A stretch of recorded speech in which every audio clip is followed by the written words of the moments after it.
Hello students, आज के video में हम लोग क्लास 9th के जीव विज्ञान का एक नया चैप्टर शुरू करने जा रहे हैं जिसका नाम है ऊतक यानी टिश्यू। तो इस ऊतक को हम काफ़ी बेहतर तरीके से समझेंगे और इसके लिए मैंने इस वीडियो को 3 भागों में बांटा है। तो ये प्रथम भाग वीडियो होगा, इसके बाद अन्य 2 वीडियो आएंगे। तो इस पाठ को पढ़ने से पूर्व इसका पीछे वाला पाठ यानी कोशिका के बारे में आपको जानना कुछ बातें काफ़ी महत्वपूर्ण हो जाता है। तो सबसे पहले कोशिका के बारे में कुछ बातें जान लेते हैं और इसके बाद शुरू करते हैं ऊतक। तो यहाँ पे बताया गया है एक कोशिकीय जीव यानी एक कोशिकीय जीव किसे कहा जाता है। तो इसका आंसर है कि एक कोशिकीय जीव की सारी क्रियाएं उनके एक ही कोशिका से संपन्न होती है। तो वैसा जीव जिनमें सिर्फ एक ही कोशिका होता है उसे एक कोशिकीय जीव कहते हैं, जैसे अमीबा। अब इसके बाद है बहुकोशिकीय जीव किसे कहा गया है। तो बहुकोशिकीय जीव इन जीवों की जीवन संबंधी सभी क्रिया जैसे पाचन हो गया, अन्य सारी क्रियाएं अलग अलग कोशिकाओं से संपन्न होती हैं और एक जैसी तथा एक कार्य को संपन्न करने वाली कोशिका एक समूह बनाकर ऊतक के रूप में कार्य करती हैं। तो इन 2 बिंदुओं से हमने जाना कि ऊतक जो होता है वो सिर्फ बहुकोशिकीय जीवों में ही होता है। क्यों? क्योंकि इनमें कोशिका की संख्या ज़्यादा होती है और इनकी शरीर की जो बनावट है वो काफ़ी जटिल होती है। यानी बहुकोशिकीय जीवों में आते हैं गाय हो गया, कुत्ता हो गया, मनुष्य हो गया, इन सारे में ऊतक पाई जाती है यानी ऊतक की व्यवस्था होती है। और एक कोशिकीय जीवों में जैसे अमीबा हो गया, इनमें ऊतक की व्यवस्था नहीं होती है। तो ऊतक कहाँ से आया, ऊतक किसे कहा गया है। तो यहाँ पे बताया गया है कि एक जैसी और एक कार्य को संपन्न करने वाली एक कोशिकाओं का समूह होता है, उसे ऊतक कहा गया है। जैसे एक जीव का अगर निर्माण होना हो तो सबसे पहले कोशिका से होगा, ठीक। यानी कोशिका को जीवन की आधारभूत इकाई कहा गया है और कई सारी कोशिकाओं मिलकर क्या बनाती हैं, तो ये बनाती हैं ऊतक। कई सारी कोशिकाएं ऊतक बनाती हैं और कई सारे ऊतक मिलकर क्या बनाते हैं, तो ये बनाते हैं अंग बनाते हैं, जैसे लीवर हो गया, किडनी हो गया और कई सारे अंग मिलके क्या बनाते हैं, अंग तंत्र बनाते हैं, जैसे पाचन तंत्र हो गया। और वे सभी अंग तंत्र मिलके एक जीव की रचना करते हैं, ठीक है। तो ये जो पार्ट है ये ऊतक पहला, ये दूसरा भाग है ऊतक। तो इसी के बारे में हम इस पार्ट में पढ़ेंगे। तो चलिए स्टार्ट करते हैं ऊतक। तो आपको काफ़ी ध्यान से देखने हैं, अगर समझ में नहीं आता है तो कमेंट आपको ज़रूर करना है। तो सबसे पहले परिभाषा, ऊतक किसे कहा जाता है। समान उत्पत्ति और समान कार्यों को संपादित करने वाली कोशिकाएं के समूह को क्या कहा गया है, ऊतक कहा गया है। यानी एक समान कार्य और एक जैसी कोशिकाएं जब आपस में मिल जाती हैं तो ऊतक का निर्माण करती हैं। ये ऊतक कहाँ पाया जाता है, तो ये बहुकोशिकीय जीवों में ही पाया जाता है। ऊतक की उत्पत्ति श्रम विभाजन के आधार पर हुई है, यानी कार्य के विभाजन के आधार पर हुई है। उपस्थिति के आधार पे यानी पाए जाने वाले के आधार पे ऊतक 2 प्रकार के होते हैं। कौन कौन से, पादप ऊतक यानी प्लांट टिश्यू और दूसरा जंतु ऊतक यानी एनिमल टिश्यू। 2 तरीके के ऊतक पाए जाते हैं। तो इन दोनों के बारे में हम क्रमवार तरीके से पढ़ेंगे। सबसे पहले पादप ऊतक किसे कहा गया है यहाँ पे। तो पादप का मतलब होता है पेड़ पौधा। तो इस ऊतक को 2 भागों में बांटा गया है। पहला विभज्योतकीय ऊतक और दूसरा अस्थायी ऊतक। तो चलिए इन दोनों के बारे में भी पढ़ लेते हैं। पहला है विभज्योतकीय ऊतक यानी ये वाला। तो इस किसे कहा गया है विभज्योतकीय ऊतक। तो विभज्योतकीय ऊतक अवयस्क जीवित कोशिकाओं का बना होता है।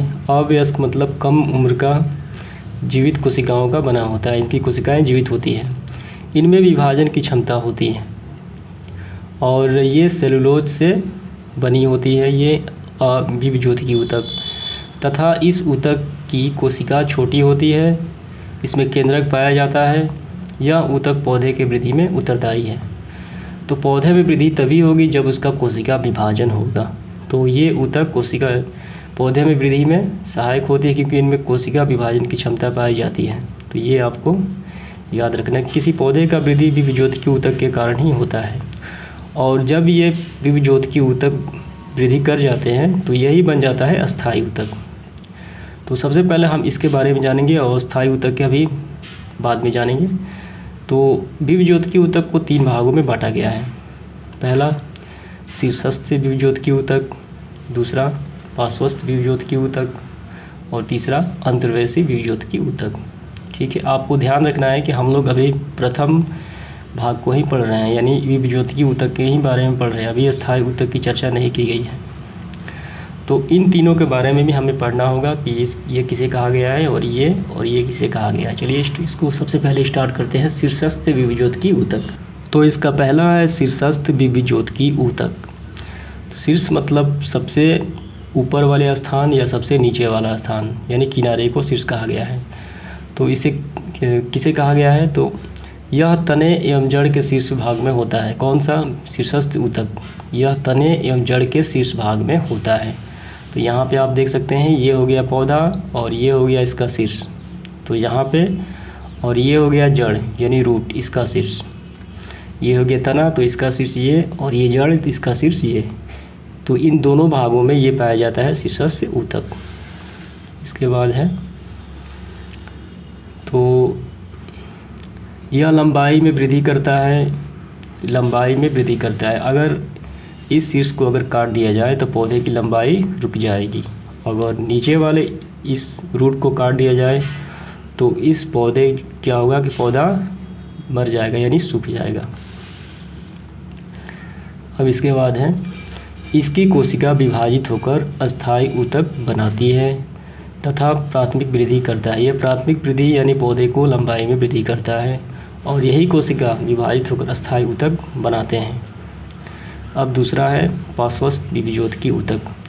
तो पार्श्वस्थ विविज्योतकी ऊतक जो है, ये जड़ तथा तने के पार्श्व भाग में पाया जाता है, यानी तने में पाया जाता है।